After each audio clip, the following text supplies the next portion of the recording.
రామ్టాక్కి తిరిగి స్వాగతం. రాహుల్ గాంధీ పౌరసత్వం కేసు, దీనిపై మనం ఇంతకుముందు వీడియో చేసాం. వీడియో చేసిన ఒక 2 రోజుల్లోనే ఇంకొక వీడియో చేయాల్సిన పరిస్థితి వచ్చింది. ఎందుకని? కేసు తీర్పు మారింది. నేను వీడియో చేసింది ఆయన మీద, రాహుల్ గాంధీ మీద ఎఫ్ఐఆర్ లాడ్జ్ చేయమని చెప్పి కోర్టు ఆర్డర్ ఇచ్చినట్టు. ఏమైంది ఇంతలోని? ఎవరికి అర్థం కానటువంటి పరిస్థితి ఏమిటి అంటే, ఏప్రిల్ 17వ తేదీ సుభాష్ విద్యార్థి జస్టిస్ ఆయన ఓపెన్ కోర్టులో డిక్టేషన్ ఇచ్చాడు. ఆ డిక్టేషన్నే వార్తా సంస్థలు కోట్ చేసినాయి. అదే మనందరం కూడా వీడియోలు చేసుకున్నాం. ఆ డిక్టేషన్ ప్రకారంగా రాహుల్ గాంధీ మీద కొత్వాలి పోలీస్ స్టేషన్ రాయబరిలో కేసు రిజిస్టర్ చేయండి, ఎఫ్ఐఆర్ రిజిస్టర్ చేయమని ఆయన ఓపెన్ డిక్టేషన్ అందరి ముందే ఇచ్చాడు జడ్జి. అదే వెబ్సైట్లో కూడా వచ్చింది. కానీ అది నెక్స్ట్ డేకి వచ్చేటప్పటికి, టైప్ అయ్యి సంతకం చేసే సందర్భానికి వచ్చేటప్పటికే కేసు మొత్తం మారిపోయింది. డిస్పోజ్డ్ పిటిషన్ అలా కూడా పెండింగ్ పిటిషన్ అయింది. మళ్ళా ఎలా అయింది ఏంటో తెలీదు. అది పెద్ద ఇప్పుడు ఏంటంటే, ఆయన కాదు, నేను రాహుల్ గాంధీని కూడా విచారించాలి తీర్పు ఇచ్చే ముందు అని కంక్లూషన్కి వచ్చాడట. మరి ఇది అంతకుముందు ఏప్రిల్ 15 వాదనలో ఈ పాయింట్ కూడా జరిగింది. వాదనలు జరిగినాయి. ఆయన అడిగాడు గవర్నమెంట్ అడ్వకేట్ని, డిప్యూటీ సొలిసిటర్ జనరల్ని, అట్లానే పిటిషనర్ అడ్వకేట్ అందరిని అడిగాడు. అందరూ చెప్పారు ఈ కేసులో అవసరం లేదని చెప్పారు. ఇప్పటికే ఈ case special MLA MP court దగ్గర విచారణ జరిగింది. ఇది విఎన్ఎస్ఎస్ 528 కింద పిటిషనర్ దాఖలు చేశాడు కాబట్టి ఈ కేసులో విచారణ అవసరం లేదు.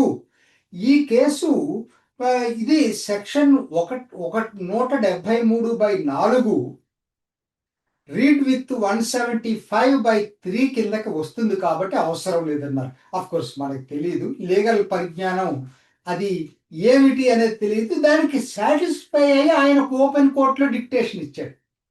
వీళ్ళ ఆర్గ్యుమెంట్స్కి ఆ రోజు సాటిస్ఫై ఆయన మీద ఎఫ్ఐఆర్ లాడ్జ్ చేయమన్నారు రాహుల్ గాంధీ మీద. మరి కొన్ని గంటల్లో వచ్చినటువంటి మార్పు ఏంటంటే, అది పెండింగ్లో పెట్టేసి నేను నిన్న మళ్ళా విచారణ చేయాలని చెప్పి ఆర్డర్ పాస్ చేశాడు. ఇంతలో ఏమైంది, ఈ పిటిషనర్ ఎవరైతే ఉన్నారో ఈ విఘ్నేష్ శిషిర్, ఈయనేంటి సోషల్ మీడియాలో పోస్టులు పెట్టాడు. అంతకుముందు కూడా ఆ ఆర్డర్ మీద ముందు జడ్జిని అప్రిషియేట్ చేస్తా పోస్ట్ పెట్టాడు. ఇప్పుడు ఏంటంటే, ఈ జడ్జి ఏ ఒత్తిడికి లొంగి ఆర్డర్ని విత్హెల్డ్ చేశారు, ఏ ఒత్తిడికి లొంగి తిరిగి విచారణ చేయాలని అనుకున్నారు అని పోస్ట్ పెట్టాడట. అంతవరకు ఆగల ఆయన. అసలు నేను ఈ నిన్నటి విచారణకు అటెండ్ కావాలా వద్దా, చీఫ్ జస్టిస్ దగ్గరకు డైరెక్ట్గా వెళ్ళి అప్పీల్ చేసుకోవాలా అని కూడా సోషల్ మీడియాలో పోస్ట్ పెట్టాడట. మరి జరుగుతున్నది ఏంటో ఎవరికైతే అర్థం కాదు. ఎందుకంటే కేసుల గురించి మీ అందరికీ తెలుసు. కేసు ఏంటంటే, ఆయన 2003 ఆగస్టులో బ్యాకప్స్ లిమిటెడ్ అనే కంపెనీని రాహుల్ గాంధీ యూకేలో రిజిస్టర్ చేసి డైరెక్టర్గా అక్కడ ఆయన ఐడి కింద బ్రిటిష్ జాతీయుడిగా రిజిస్టర్ అయ్యాడు.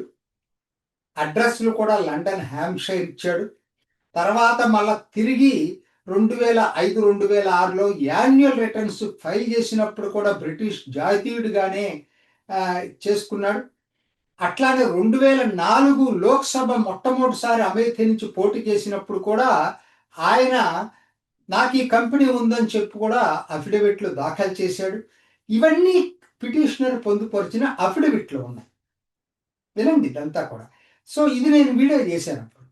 సో దాని మీదే సెంట్రల్ గవర్నమెంట్కి నోటీసులు ఇవ్వటం హైకోర్టు జడ్జి. సెంట్రల్ గవర్నమెంట్ ఒక సీల్డ్ కవర్లో ఇన్ఫర్మేషన్ జడ్జికి ప్రొవైడ్ చేయటం, కాకపోతే ఓపెన్ కోర్టులో కాకుండా ఛాంబర్లో విచారణ చేయమని చెప్పటం, ఇవన్నీ చక జరిగిపోయినాయి. ఇది బ్యాక్గ్రౌండ్. సో నిన్న ఓపెన్ డిక్టేషను ఎఫ్ఐఆర్ లాడ్జ్ చేయమని ఇచ్చిన జడ్జిమెంట్కి కొన్ని గంటల్లోనే కాదు నేను మళ్ళా విచారణ చేస్తానని చెప్పి కోర్టు ఇవ్వటం అనే దాని మీదే పిటిషనర్ ఆవేదన చెంది సోషల్ మీడియాలో పోస్ట్ పెట్టాడు. సరే, నిన్న విచారణ జరిగిందంటే జరగలేదు. విచారణ జరగాల్సిన టైంకి వచ్చేటప్పటికి ఆ లోపలే హైకోర్టు జడ్జి ఎవరైతే సుభాష్ విద్యార్థి ఉన్నారో ఆయన చాలా అసలు సోషల్ మీడియాలో కోర్టుకి మోటివ్స్ ఆపాదిస్తూ సోషల్ మీడియాలో పిటిషనర్ పోస్టులు పెట్టాడు. ఇది గర్హనీయం. చూడండి, గర్హనీయం. మరి అంతవరకు ఆగల ఆయన అసలు government advocate deputy solicitor general నాకు పూర్తిగా సహాయం చేయలేదు, రాహుల్ గాంధీని పిలవచ్చా లేదనేది వాళ్ళు ఏం చెప్తున్నారు, వాళ్ళు పిలవాల్సిన అవసరం లేదని వాళ్ళ ఒపీనియన్ వాళ్ళు చెప్పారు. మీరు ఓవర్ రూల్ చేసి డెసిషన్ తీసుకోవచ్చు, అది వేరే విషయం.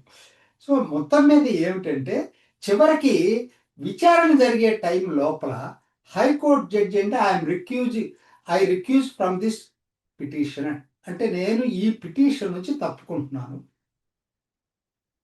ఇది వేరే బెంచ్కి చీఫ్ జస్టిస్ వేరే బెంచ్కి రిఫర్ చేయాలి అంటే ప్రస్తుతానికి ఎఫ్ఐఆర్ లాడ్జ్ చేయరు, ప్రస్తుతానికి విచారణ మళ్ళా చీఫ్ జస్టిస్ కొత్త బెంచ్కి రిఫర్ చేసిన దాకా వాయిదా పడింది.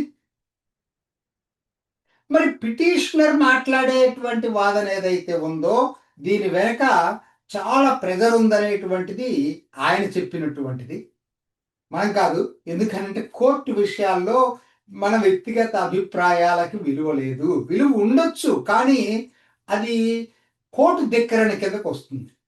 సో నేను ఆ జోలికి వెళ్ళదలుచుకోవట్లేదు. ఉన్నది ఉన్నట్టుగా జరిగినట్టుగా మీ ముందుకు పెట్టడానికే ఈ వీడియో చేశాను. సో ప్రస్తుతానికి ఎఫ్ఐఆర్ లాడ్జ్ చేయటం లేదు రాహుల్ గాంధీ మీద. ఏం జరుగుతుంది అనేది కొత్త బెంచ్ వచ్చినప్పుడే అది నిర్ణయం తీసుకుంటారు. ఇది ఈనాటి రామ్ టాక్. ఇంకొక ఎపిసోడ్లో మళ్ళీ కలుసుకుందాం. నమస్తే. చూసారు కదండి, మరి ఈ వీడియో కనుక మీకు నచ్చినట్లయితే ఒక లైక్ కొట్టేసి మీ అభిప్రాయాన్ని కూడా కామెంట్ బాక్స్లో తెలియజేస్తూ ఇలాంటి ఇంట్రెస్టింగ్ అప్డేట్స్ కోసం మా ఛానల్ని సబ్స్క్రైబ్ చేసుకోండి.